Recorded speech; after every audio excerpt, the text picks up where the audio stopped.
They say you should never ask a woman her age, but I'm thinking Mother Earth is needing more than just Avon to help her with her signs of aging. It's a crucial question pertaining to the origins controversy. What is the age of the Earth, and how could we know? We dive into that question in this special edition of Genesis Week.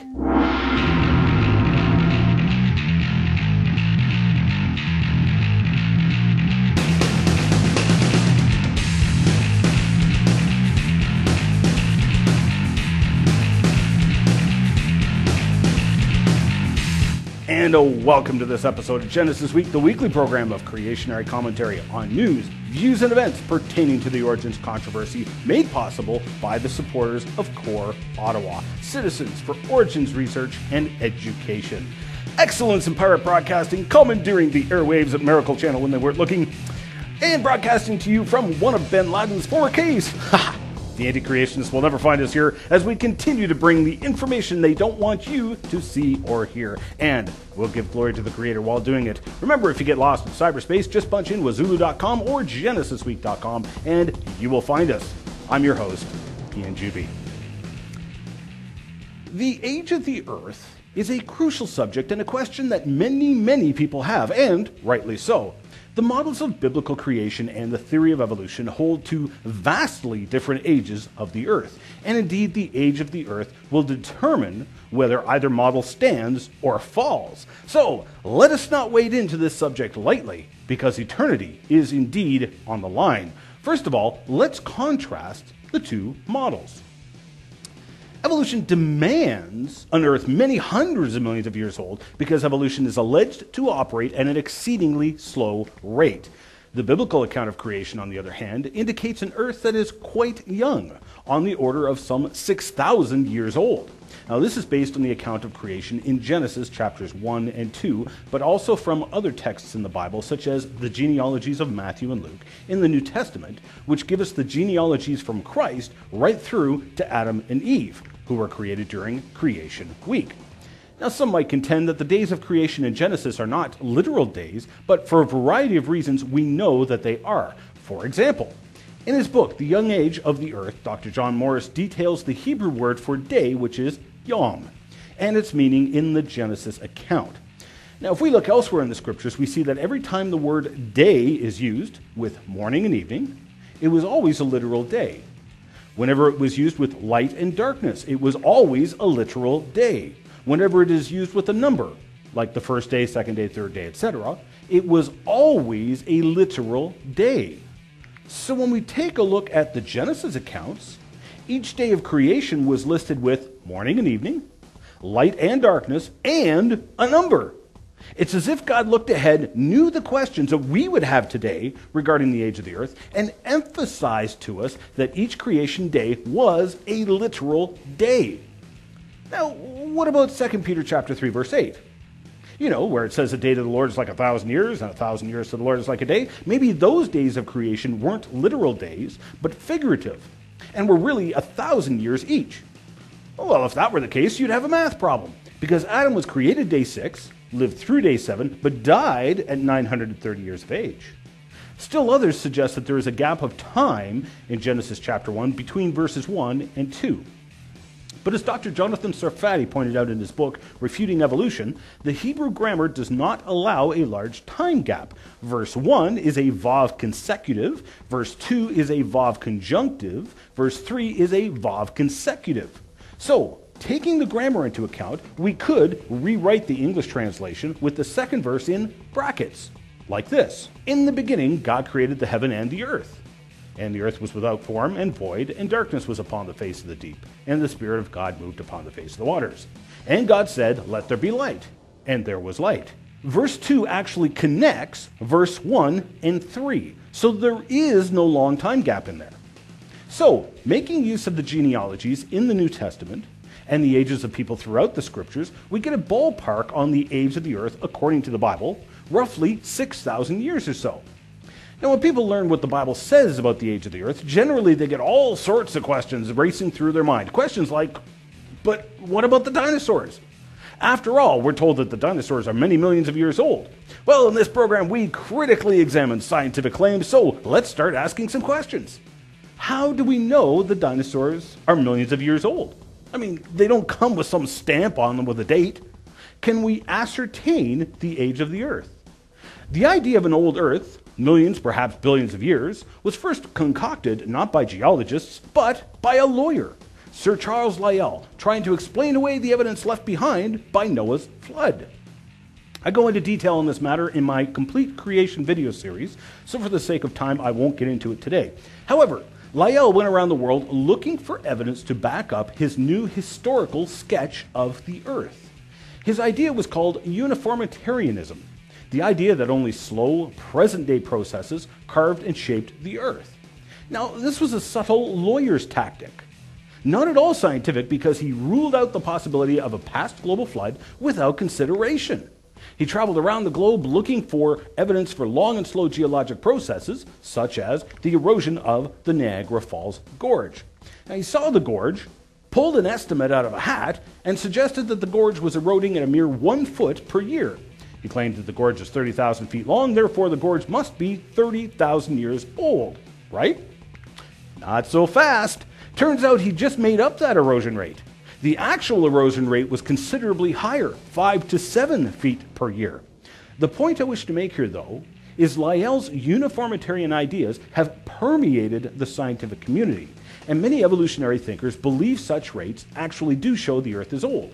As you can see, however, varying rates gives a varying age of the Earth.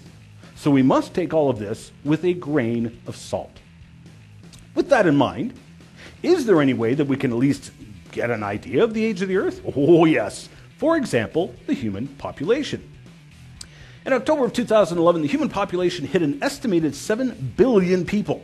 Now, that sounds like a lot of people, but if you took 7 billion people, gave them each 1 meter square to stand in, the entire population of planet Earth would fit in a square measuring a mere 84 kilometers in breadth and width. Now, according to the biblical account, the human population suffered a massive bottleneck about 4,500 years ago at the time of Noah's flood, when all but 8 people were wiped off the face of the Earth.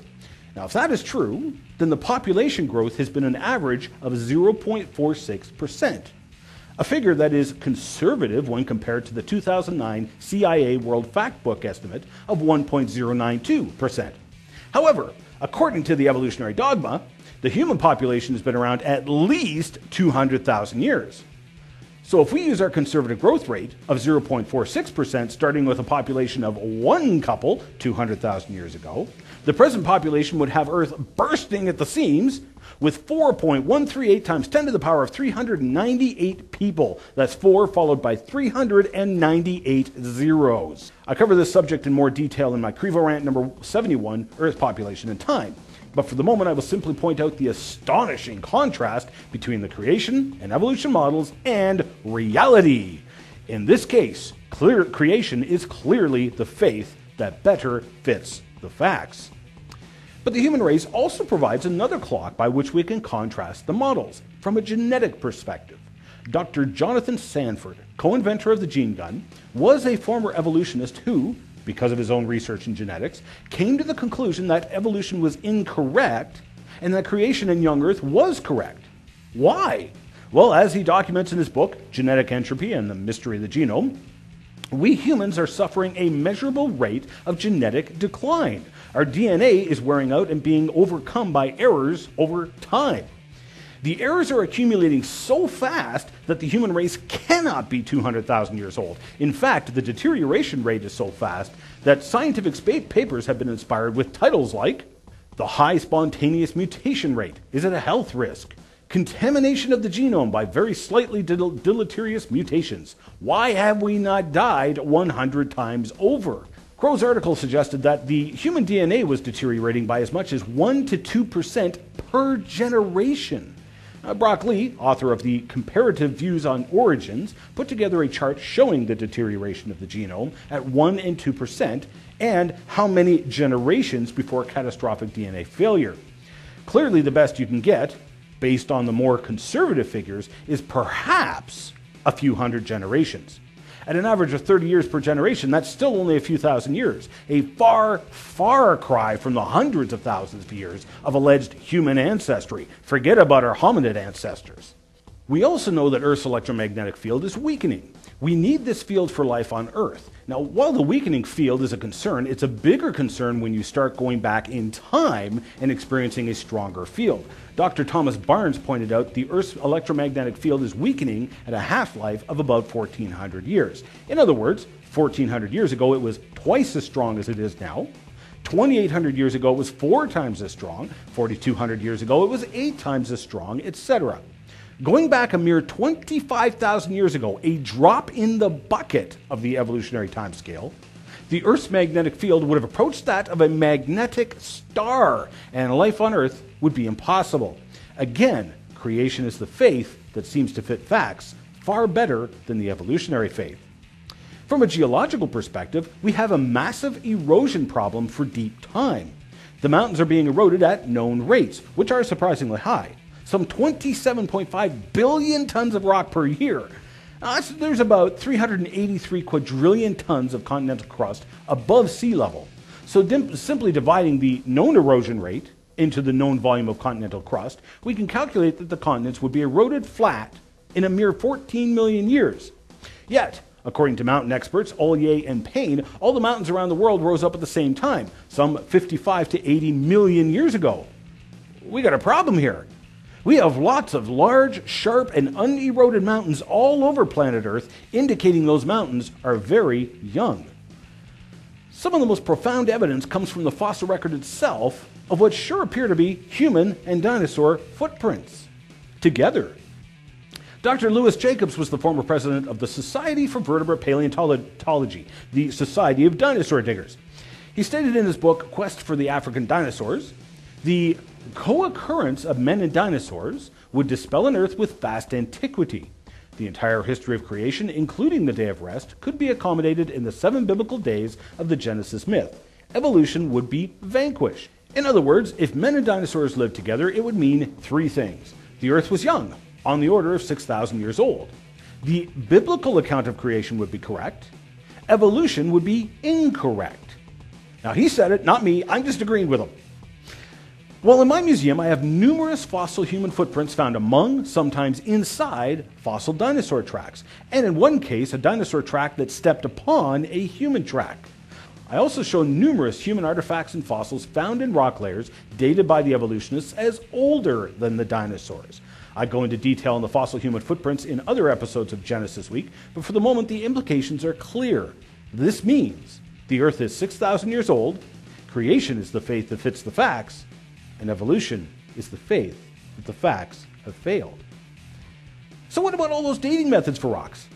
I answered this question in my Crevo rant number 100. Hey everyone, I got a written request in from Isaac in Indiana who wrote in, "Hey Ian, can you please do a rant on dating methods?" Sure, Isaac, I'm glad to help you out there. As you know, I'm personally still a Christian guy looking for a young Christian lady. My favorite dating method is ChristianCafe.com, the online Christian dating site. Go there, you can fill out a profile, you can let the computer do a match for you, or you can do your own searches, and maybe write the lady a letter saying, "Hey, how about you and I do Tim Hortons, eh?" And you could... What do you mean you don't think that's what he's talking about? Isaac, what? He wants to date a rock? I don't think I can help him much. Oh, you mean like get an age of a rock? Like radio dating methods. Oh, yeah, I can help you out with that too, Isaac. Isaac is referring to radio dating methods. Now, this is a really complicated subject, so you're going to want to put on your thinking cap. Now, for you conspiracy theorists out there, a good quality thinking cap should fit comfortably underneath your tinfoil hat. However, if I may make a suggestion, not only does it guard against EMF, EMP, and unwanted government mind-reading technologies, it also doubles as a hard hat. Radio dating methods are based on radioactive decay. For example, uranium is a radioactive element. It's so heavy it's actually a little out of balance. So every once in a while it throws a particle off. This is called radiation. Now, uranium-238, for example, then turns into thorium-234. Thorium is the daughter element. But thorium is also heavy and unstable, so eventually it throws off a particle and turns into protactinium. Protactinium is also unstable, throws a particle off, and turns into another form of uranium, which then turns into another form of thorium, etc., etc. Eventually, all of this breaks down into lead, which is a stable element and doesn't turn into anything else.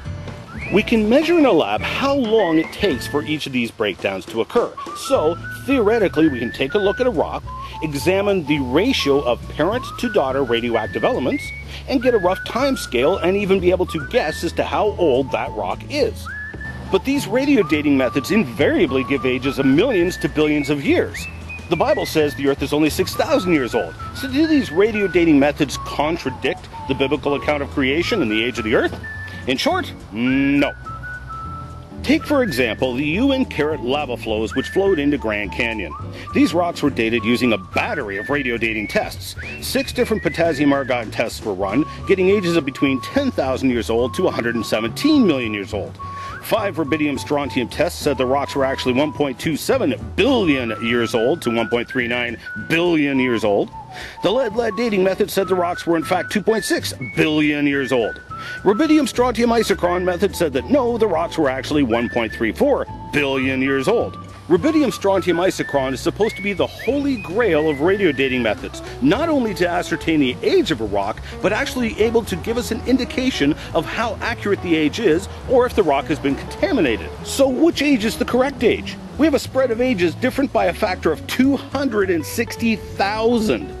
Well, rubidium strontium isochron is supposed to be the most accurate of the methods, so let's go with that age. Oh. Did I mention that there's Indian artifacts in the lava flows, therefore we know the lava is actually 800 to 1,000 years old? Oops. This is certainly not an isolated case.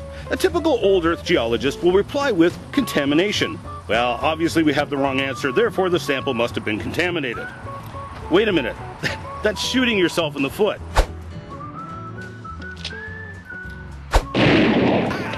The only reason you are claiming contamination is because we found out the actual age of the rock based on archaeology after the fact. How about all those rock layers that we can't verify the age of? That you've assigned an age of millions, perhaps billions of years to? How can we trust those ages? Bottom line is, we can't. In fact, multiple modern lava flows have been dated using radio dating methods, and invariably they came back with ages of millions to billions of years. Obviously something is horribly, horribly wrong. And by claiming contamination after the fact, you just demonstrated how quickly and easily you are willing to reject your own dates based on the scientific methods of radio dating, which give rock-solid ages. Wait a minute. Are the dating methods reliable or not? Talk about shooting yourself in the foot.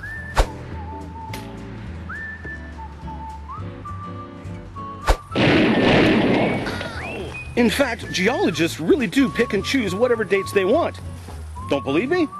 Just examine for yourself the radio dating history of the famous Skull 1470. I covered this in part 21 of Complete Creation. Or check out the notorious dating of the famous Mars rock ALH 84001. When geologist Dr. Steve Austin from the Institute for Creation Research took samples of the lava dome that formed in Mount St. Helens in 1986, he had them radio dated using the potassium argon dating method. He got ages of 340,000 to 2.8 million years old on rocks that were 10 years old. Well, Hanky and the folks at the No Answers in Genesis website just couldn't contain themselves, and they wrote, oh, I love this. Considering that the half-life of potassium-40 is fairly long, 1,250 million years, the potassium argon method cannot be used to date samples that are much younger than 6,000 years old. A few thousand years are not enough time for argon-40 to accumulate in a sample at high enough concentrations to be detected and quantified. Did these guys stop to think before they wrote? Did they not realize that they just admitted, in print, that if the Earth is only 6,000 years old, that their radio dating methods will give a wrong, incorrect age of millions, perhaps billions of years? Did they not realize that they just handed over the entire debate on a silver platter to a guy wearing a pot on his head? Oh, they really shot themselves in the foot this time.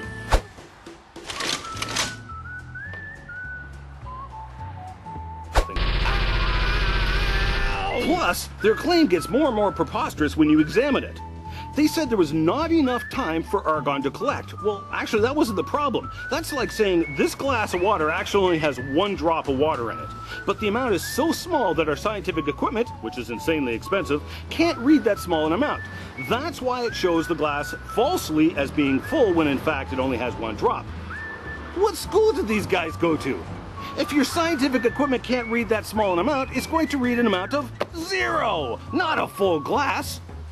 If the potassium argon method really worked, then it should show an age of 0 for the Mount St. Helens rocks, not many, many, many millions of years old. You've got it backwards, guys.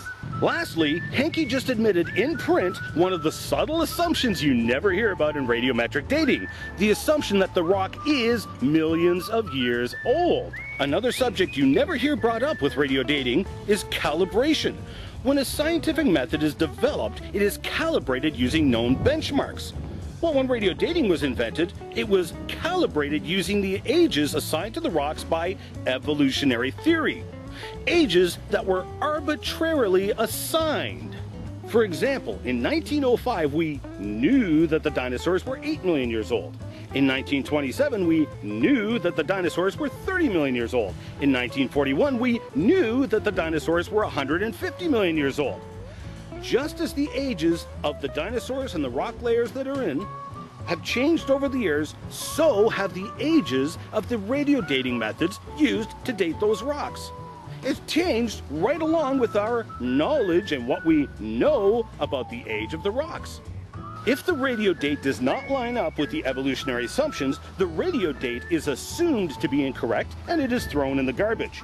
Radio dates are cherry-picked. It's just part of the system.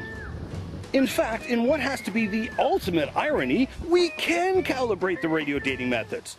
The Uinkaret lava flows, the Mount St. Helens lavas, the Hawaiian lava flows, all of these lava flows can be used to calibrate radio dating methods. Yet, instead of accepting the obvious conclusion that a radio date of 1.3 billion years old really means the rock is only 1,000 years old, the radio dates are rejected out of hand with lame excuses. Why? Because we need millions and millions and millions of years for evolutionary theory to work. In fact, in my debate with Dr. David Kowarner from Northern Arizona State University, I had challenged him and offered to drive all the way down to Arizona so that he and I could take a sample of the Uinkaret lava flows and put it through any radio dating test he wanted in order to calibrate and test the system. He declined. Could it be because he already knows that any radio dating method he uses is already going to produce an age which is incorrect by millions or billions of years? Look, you can call radio dating methods anything you want, as long as you don't use words, like reliable, trustworthy, scientific, or correct. I'm going to leave carbon-14 for rant number 101, because that is a fun subject all on its own that pertains to what we talked about today. Instead of looking to the age of the rocks, perhaps we should be looking to the Rock of Ages, the Lord Jesus Christ, who created these rocks and created you and me. He said that if we didn't cry out in praise, the rocks themselves would cry out in praise. I think the rocks themselves have already cried out, and people didn't listen. Why don't you cry out to the Creator of all things today?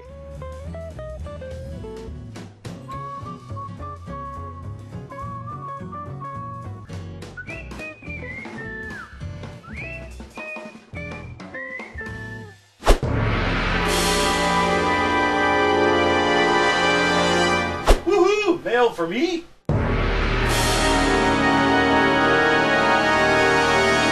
Lowell from Michigan wrote in probably the most common question I get during Q&A, and it pertains to the age of the Earth. Is carbon dating accurate? Thanks for writing in, Lowell. The correct answer is yes and no. There are assumptions that vary carbon-14 dates, and thus they can only be trusted so much. However, in the end, carbon-14 will probably wind up being the creationist's friend. Here's why. Carbon-14 works on once-living material. Nitrogen-14 in the upper atmosphere goes through a series of interactions with ultraviolet light from the sun, which turns it into carbon-14, a radioactive form of carbon. This mixes with oxygen to become carbon dioxide, which the plants eat. Animals eat the plants. We eat the plants and the animals. So everything that's living takes in this radioactive form of carbon. until you die. Now, obviously, when you die, you stop taking in carbon. But because this form of carbon is radioactive, it breaks down radioactively over time. After 100,000 years, all of the carbon-14 will have broken down into nitrogen. There will be 0 carbon-14. So, obviously, you cannot get a date any higher than 100,000 years using the carbon-14 dating method. In fact, after 50,000 years, it's considered generally to be pretty unreliable. The bottom line is, anything older than 100,000 years old will have 0 carbon-14 in it. Now comes the dilemma. Let's start with the dinosaurs, alleged to be 100 million years old. Creationary researchers have discovered that there is loads of carbon-14 in dinosaur bones and in wood fragments found in the rock containing the dinosaurs. Now, these samples almost always come back with carbon-14 ages of between 5,000 and 50,000 years old. So, which age is correct? 5,000 years old, 50,000 years old, or 100 million years old?